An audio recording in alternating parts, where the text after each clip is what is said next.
Je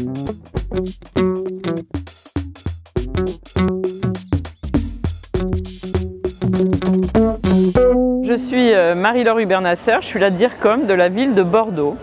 Sur le volet femmes, alors évidemment je ne peux pas être exhaustive, parce qu'il y a beaucoup d'actions qui sont menées dans une ville à tous les égards. Donc si on parlait de l'économie par exemple, je vous parlerai du soutien qu'on apporte à Aquitaine Pionnière, qui est une structure qui aime les femmes à lancer des start-up. Je peux aussi vous parler de notre rôle de passeur, c'est-à-dire eh bien, quand Léa Thomasin crée son entreprise, on l'invite à Femmes et Numérique. On a beaucoup d'actions qui sont faites pour rassembler les femmes, par exemple Sociétal Parole aux Femmes, qui rassemble 2300 femmes, nous permet de soutenir un salon qui s'appelle Professionnel et de rassembler les femmes autour de thématiques dans la ville. Mais on les rassemble autour du numérique, on les rassemble autour des diasporas. Donc notre métier, c'est celui d'être entraîneur. C'est un engagement qui remonte à très loin en fait, c'est-à-dire c'est une histoire familiale. C'est l'observation du rôle des femmes dans la famille, de ma mère, de mon père aussi, qui m'a donné très tôt la responsabilité d'être indépendante et d'avoir les moyens de cette indépendance.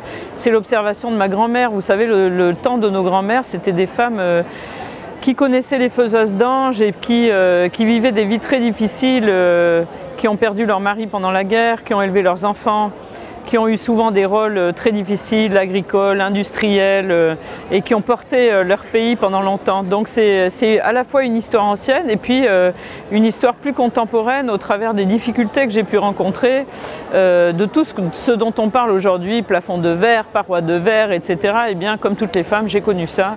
Donc ça m'a entraînée à être active et je crois que mon rôle a toujours été celui d'un passeur.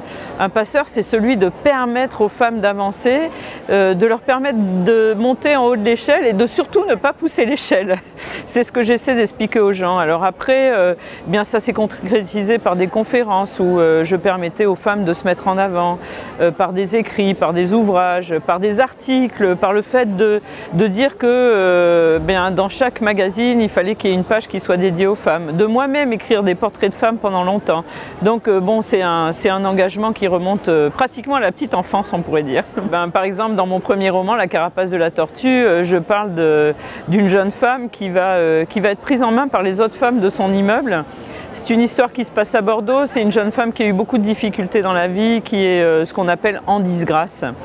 Et toutes les femmes de l'immeuble, qu'elles soient des femmes au foyer ou des femmes chefs d'entreprise très engagées, vont l'aider à s'épanouir, à être mieux dans son corps, mieux dans sa vie et à devenir une vraie femme. Et puis dans mon dernier roman, qui s'appelle Spleen Machine, je raconte la vie d'une jeune femme et la vie de sa mère.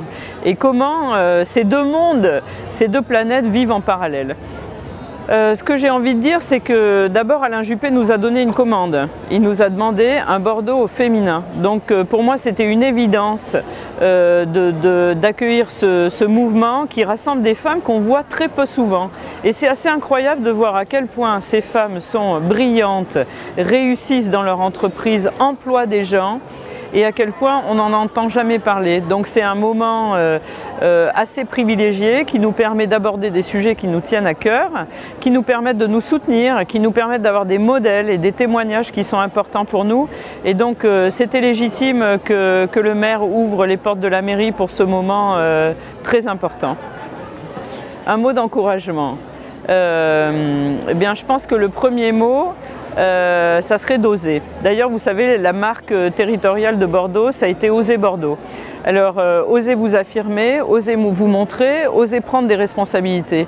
On connaît beaucoup de femmes qui sont ultra diplômées, ultra responsables, etc. et qui la plupart du temps font un profil très très bas. Donc, osez vous mettre en avant, osez aller jusqu'au bout de vos idées, osez être créative, osez prendre des risques, osez le dire et entraîner des gens dans votre mouvement. Voilà ce que j'ai envie de leur transmettre.